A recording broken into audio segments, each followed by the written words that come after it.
Hey guys, it's Eternize. Today I want to share 5 essential tips for hardstyle producers.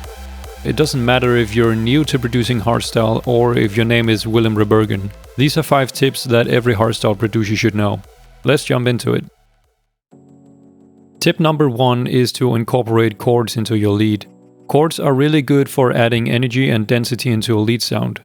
I see so many producers adding layer upon layer to their top lead, trying to achieve a thicker and more dense lead sound, while in reality they just end up with a muddy and undefined top layer. Instead, try to use 1 or 2 instances of clean supersaws playing chords underneath the top layer. It doesn't matter which synth you're using, because every synth today can make supersaw leads. What does matter though is where you place these notes and how high they are on the scale. This is a subject for another video, but in general terms, the closer the notes, the more dense the chords will be. Let's take a listen to an example.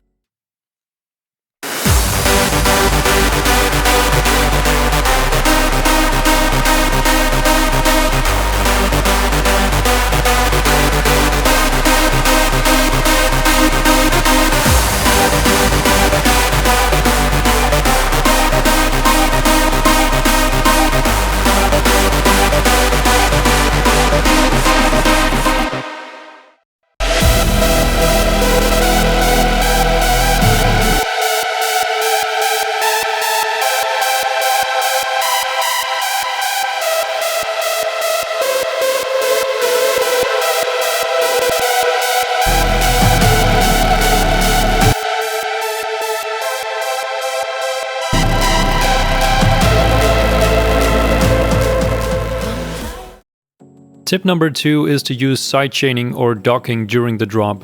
I made a whole video on this explaining why it is so important for both sound design and mixing purposes to use sidechaining. It makes a world of a difference to make space for the kick, especially in hardstyle, since the kick drum takes up so much space in the mix. It doesn't matter if you use a compressor or a dedicated volume shaping plugin such as Volume Shaper or LFO tools. The important part is to get rid of musical energy to make space for the kick. Here's an example with and without sidechaining.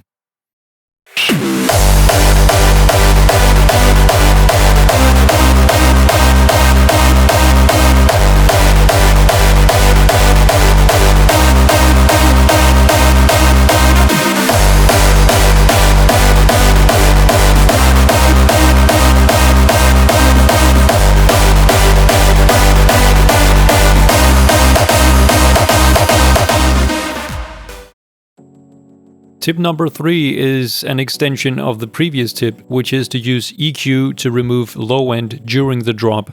Again, the purpose is to make as much space as we can for the kick, without it starting to sound unnatural. You'd probably already use EQ on your lead bus to manage the low end of the lead, but here we're talking about cutting even deeper into the lead and all other elements to make sure nothing is interfering with the kick. Following the loudness wars, this has been the trend for a couple of years now to squeeze out every bit of loudness in the music. Personally, I'm not really a fan of this approach, but in order to bring your music to a competitive level, most of the time you'll have to do this. Let's listen to an example, and I want you to take note of the fullness and warmth of the lead before and after the drop.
So during the drop, I am low cutting everything below 200 Hz, which on its own made the lead sound really tiny and unimpressive. but you don't notice it because it is masked and covered for by the low end of the kick. So you will always have to make these kind of decisions while the kick is playing. Also, please know that 200 Hz is just for this example. In other pieces of music, I might cut below 300 Hz. That always depends, so use your ears. The goal is to cut away as much as possible without it sounding unnatural. Tip number 4 is to sidechain your reverb channel to your lead. Most modern leads will benefit from sidechaining the reverb because the lead itself is already sitting loud in the mix. Sidechaining reverb to the lead simply means to compress or duck the reverb signal when the lead sound is playing and having the reverb rise to its normal level whenever it's not. This is a great way of achieving a loud and clean lead sound while maintaining the sense of space from the reverb. This is mostly useful for mixing purposes, that is, getting your mix and master as loud as possible without distorting. But it can also be used as an artistic effect such as reverb surges or pull-in effects.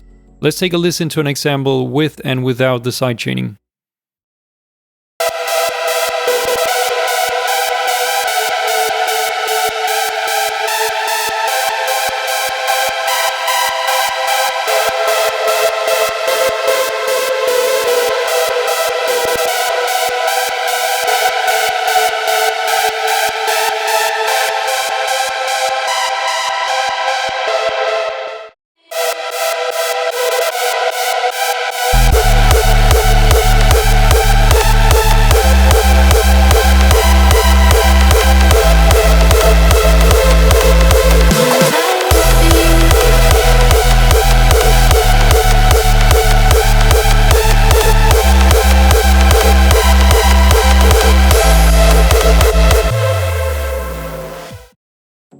Tip number 5 is to roll off low end when approaching a drop. This tip is so simple yet so effective at creating impact and a sense of a more powerful drop. Simply take an EQ with a wide low cut and gradually cut off the low end towards the drop. The trick is to make it unperceivable to the listener, but to still remove enough low end to make a big difference in the drop. The same thing can be done with automating the track's high end, the overall volume, and the track width towards the drop. All of these will make a massive difference on how the listener perceives the impact of the drop. The plugin Endless Smile by Data Life actually incorporates all of these effects and more in a very convenient plugin with only one knob. So if you don't want to mess with all of these factors yourself, or if you just want to save some time, you might want to look into that one. Let's listen to an example with the low end rolling off.